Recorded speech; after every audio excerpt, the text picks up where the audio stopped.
How's it going, dudes? When you and your pals are looking to have a grand old board game night, you'll want to make sure that the little bits and bobs in the game are working together to give you a wonderful experience. Unfortunately for some games, an otherwise good or even mediocre title can be positively ruined by just one bad egg mechanic, sending the whole game on a one-way trip to the not doing that again area and your friend's home thrashed both physically and emotionally. I mean, let's take a look at the Oregon Trail card game. Released in 2016, this game aims to recreate the feel of the classic computer game in not only a card game but also multiplayer format, as you and your friends aim to get all the way from Missouri to Oregon without dying along the way. The game does this via a randomly drawn series of trails, events, and calamities, all either helping or halting your process as you try to keep your party alive along the trip. And from the reviews, the game seems to have nailed the feel of the classic game, with the artwork and random elements during gameplay taking you right back to that school computer lab where you played the game while the teacher wasn't looking. Unfortunately, the game has gotten terrible reviews online for two main reasons. The first being the massive holes all throughout the rules that need to be fixed by the players for the game to work correctly, but that can be overlooked. No, what people really hated was one mechanic in particular: the instant kill cards. Some of the fun from the Oregon Trail card game is trying to prepare your party for calamities that will inevitably come up, and the panic that comes with trying to solve a problem that you hadn't accounted for to try to save your party's lives. You know what would make that planning and adapting gameplay loop even more fun though? Instant unpreventable death! My favorite. Two cards in the deck, those being the Snakebite card and the Dysentery card, will outright kill any player that draws them, removing that player from the game immediately. Not only that, but there are 4 of these total in the deck, so if you're playing with a full party of 6, you could lose 2/3 of your crew to unavoidable, unpredictable death. Now you may think that, hey, sudden unavoidable death? That sounds just like the original game to me. And yeah, you got me there, that was a staple of kids playing the computer game. But Tom Vasel brings up a very good point about how mechanics might not transfer between mediums very well. When you die right at the start of the computer game, you can just restart it and get right back into the action. When you die turn 1 of the card game off an unlucky draw, you now have to just sit there and watch the other players play without you until they all either win the game or die themselves. And while you can remove the cards from the deck like people choose to do, that means completely removing important themes from the game like the disease dysentery, which is so important to the game's culture that they made it the tagline on the front of the gosh dang box. All in all, a mechanic that assassinates the game's pacing, but at least it is easily circumvented if you would still like to enjoy the title. What is much trickier to get around is when that bad mechanic is basically the game's whole reason for existing. Welcome to 2019. Gas is a staggering $1.83 per gallon, and women are feeling oppressed now more than ever before. The socially conscious heroes over at Hasbro realized this and decided to release a game that would end sexism once and for all. Thus, Miss Monopoly was born. To call Miss Monopoly flawed would probably be the nicest thing ever said about the title. It seems like almost every change it made to the original Monopoly formula ended up being a flop that just made the game worse. You can't buy railroads anymore. They're now ride shares that just move you around the board. The housing system is gone. You can only put 1 headquarters on each property, which also means all properties are now worth less. You can't sell a headquarters after you put it down. In fact, you can't even mortgage anything either. You can only sell a property back to the bank. It's not a last woman standing match anymore. The game ends when all properties are purchased, as each person collects 1 more round of rent, counts their money, and whoever has the most wins. Please stop, I can only lose so much interest. Amazingly, none of these mechanics are the one I'm focusing on, as at least they were made in an attempt to shake up the classic Monopoly formula to make the game easier and faster, and people could theoretically enjoy these new rules. The mechanic I'm talking about is one that ruins any desire to play the game from all parties, and coincidentally is the biggest selling point of the title: the wage gap. Miss Monopoly prides itself on being the very first game where women make more than men, and strong arms this into happening through the wage gap mechanic. Women start the game off with $1,900, while male players only start with $1,500. In addition to that, when men pass go, they get the standard $200, but women instead collect $240 on each pass. This makes Miss Monopoly the only game, at least that I can think of, that purposefully starts players at a disadvantaged state due to factors not only outside of the game, but outside of their control. Who is going to want to play this game? Men aren't going to want to, because why would they play a game that puts them at a distinct disadvantage when they could just play regular Monopoly? That leaves you with only the female crowd, which if you're playing with only women, then the mechanic is pointless because everybody's making the same amount of money, and they're not gonna want to play it either. Hey, you want to play this game where you get a handicap for the entire thing? Why do I get a handicap? Because you're a woman. You're gonna need it if you want to keep up with those boys. What? No, screw off. I'm just gonna beat them on equal footing at regular Monopoly. Raider! This mechanic does not appeal to either side of the coin, so you might think, well, just play without it, where everyone makes the same amount. And while that sounds nice, this mechanic was the main selling point of the game. It's so crucial to the game's identity that they made it the tagline on the front of the box. And if you take it out, all you're left with is a worse version of regular Monopoly. So just play regular Monopoly! Incredibly, if I had to choose one specific mechanic that ruins a gameplay experience the hardest, it wouldn't be that one though. The one that comes to my mind not only ruins the game right at the very end of the experience, but also could result in actual health problems. Oneupmanship is a very game that sees players try to collect $100,000 the fastest through methods like stock trading, property acquisition and development, and other big business words. The game has received a less than favorable rating online, as people describe it as horribly unbalanced, a slog to get through, the whole 8.5 yards. But credit where credit is due, the stock system that Oneupmanship uses to determine the value of your investments is actually pretty cool, and with more polish and balance, could be a fantastic mechanic that keeps players coming back. Unfortunately, the same cannot be said for what I'm talking about here, which might well be the single worst board game mechanic ever put to print, the bitter pills, or as I like to call it, the loser's reset. Here's how I understand it. When one player reaches the $100,000 threshold, they win the game, but you might not like that person very much and decide that you really don't want them to win. So instead, you can take a bitter pill, which will take all of your assets, stocks, money, everything, and put you back to zero at the start of the board. And it does the exact same thing to the person who just won, resetting their progress, negating the win, and resuming the game from there. There is no limit to the amount of times this can be done. What this means in practice is that the game will not end until everybody agrees that it should, and no amount of skillful play will net you a win, since one of the other players can always just go "nuh-uh-uh" and send you back to zero every time you do. An exciting ending is thereby impossible with the title unless everybody agrees that the loser's reset is off the table, a playstyle that is highly recommended if you have anyone in the group with allergies. See, info on the game is scarce, so I don't know if this was fixed in a later edition, if they made those, but allegedly in the first published edition, the bitter pills came with no nutritional information or ingredient list, so what you were ingesting here was a complete mystery. This could cause some issues with people with allergies, as there is no way to know whether or not the pills would cause a harmful reaction, and there's no way to figure it out either.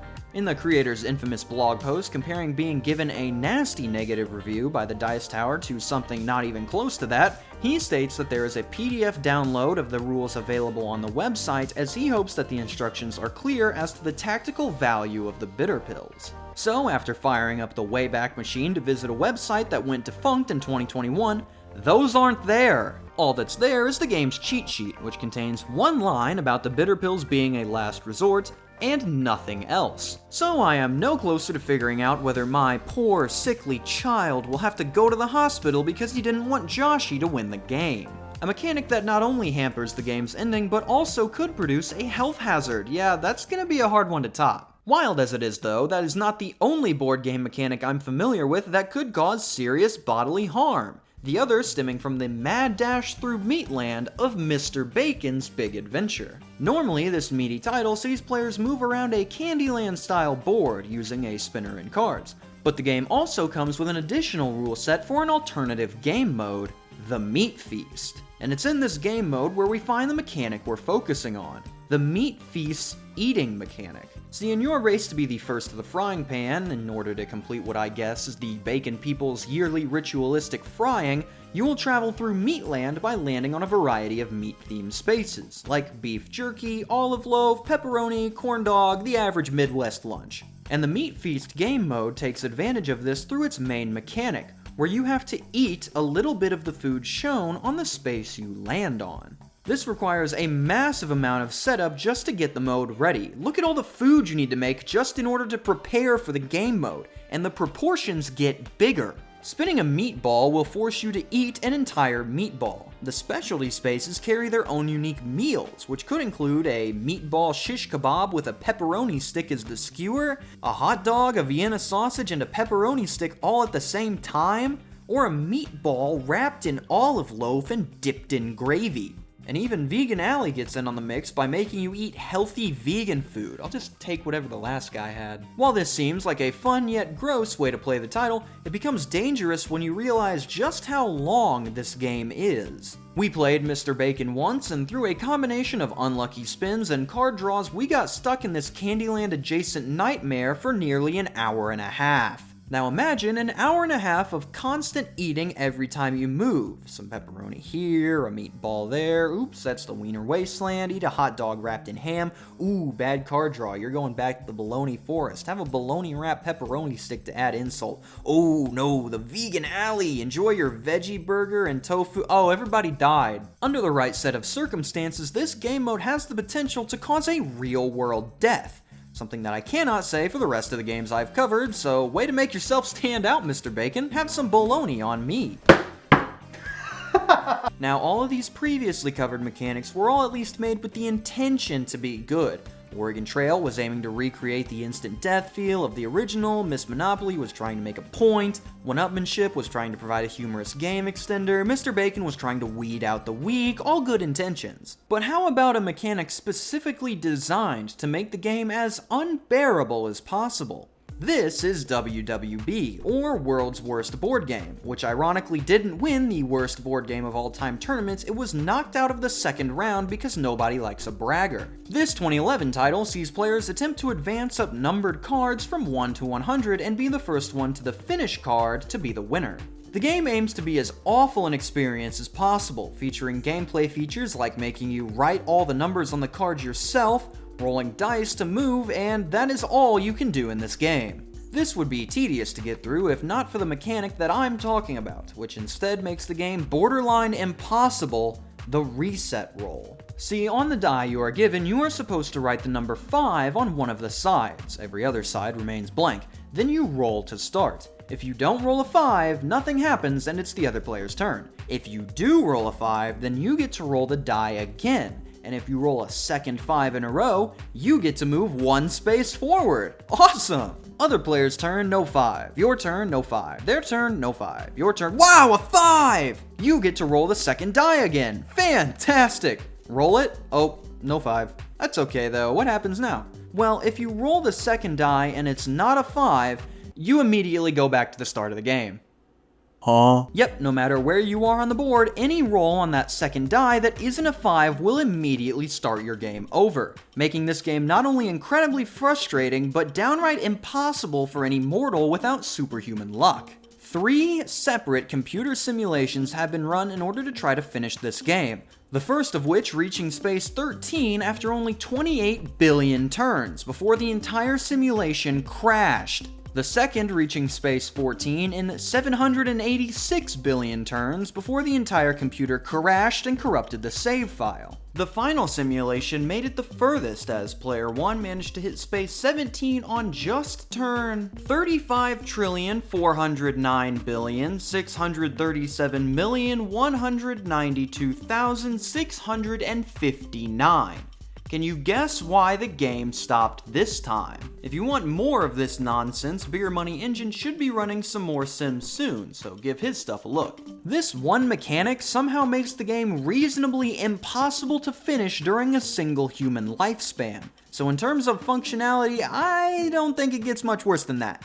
But there does still stand one more game that I'd like to talk about, with mechanics less poorly designed and more morally bankrupt. Everybody give a rousing round of nothing for Fatal! The 2002 pen and paper RPG is widely regarded as possibly the worst tabletop RPG of all time. But I won't handle the introductions today, instead I'll let the game's theme song do that for me. Fatal is the best role-playing game that there could be. There is the adventure to adult luxury.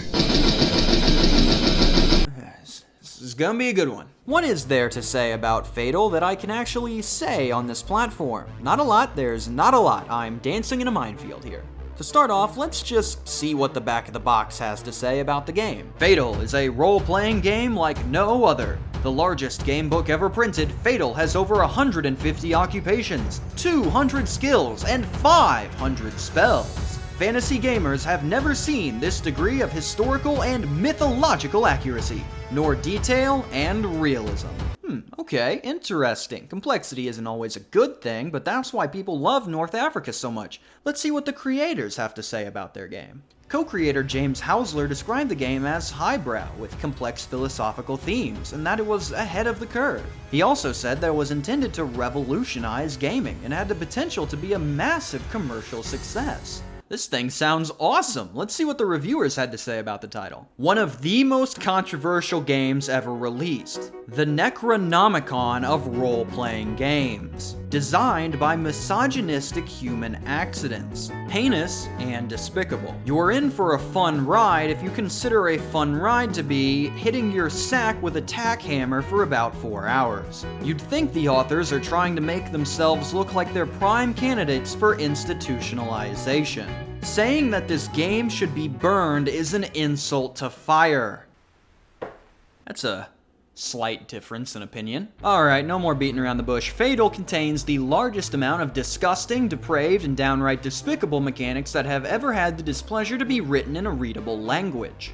I will now flash for exactly 1 frame some of the stuff in this game that I am unable to talk about. Do not pause to read it, as it will genuinely ruin your day. Now that the horrible stuff has been covered, let's instead go to the funny stuff to lighten up the mood. Yeah! Fatal is beyond complex, featuring a slim total of 900 pages of rules to be read through. Awesome, I'll get right on that. Within this bile-filled PNG are mechanics that dwarf all the other ones I've covered so far. Some shocking, some broken, some genuinely confounding, all of them bad. Let's take a look at some of them, shall we? A deep and intricate character creator system. You have little to no choice over your character's anything, as it is all determined by dice rolls, which could take you well over 2 hours to complete analog. 20 different attributes for your character. None of them correlate, meaning that your average speech rate can actually end up higher than your maximum speech rate. Dozens of character traits to make your character unique. Again, no player choice is allowed, as dice rolls determine stuff like eye color, hairstyle, sexual orientation, not reading that,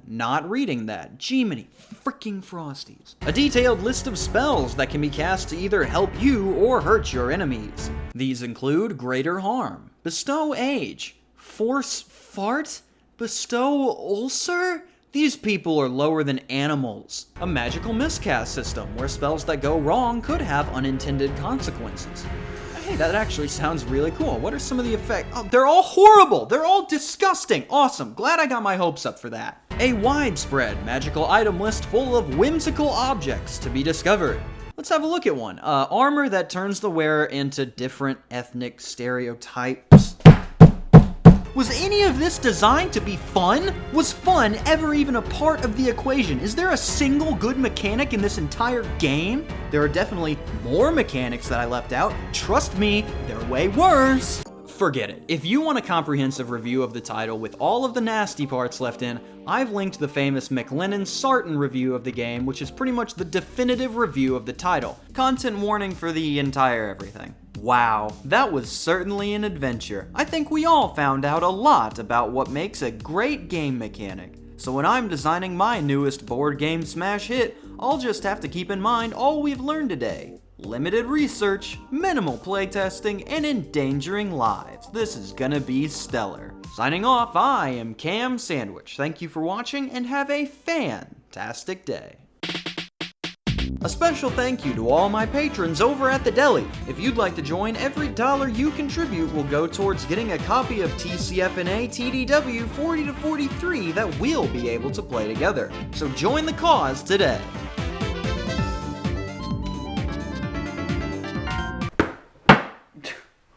Freaking no, it's gotta stick.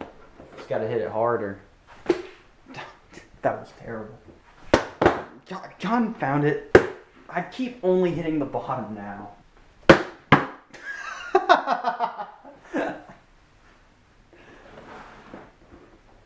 Oh, that's freaking latched on there.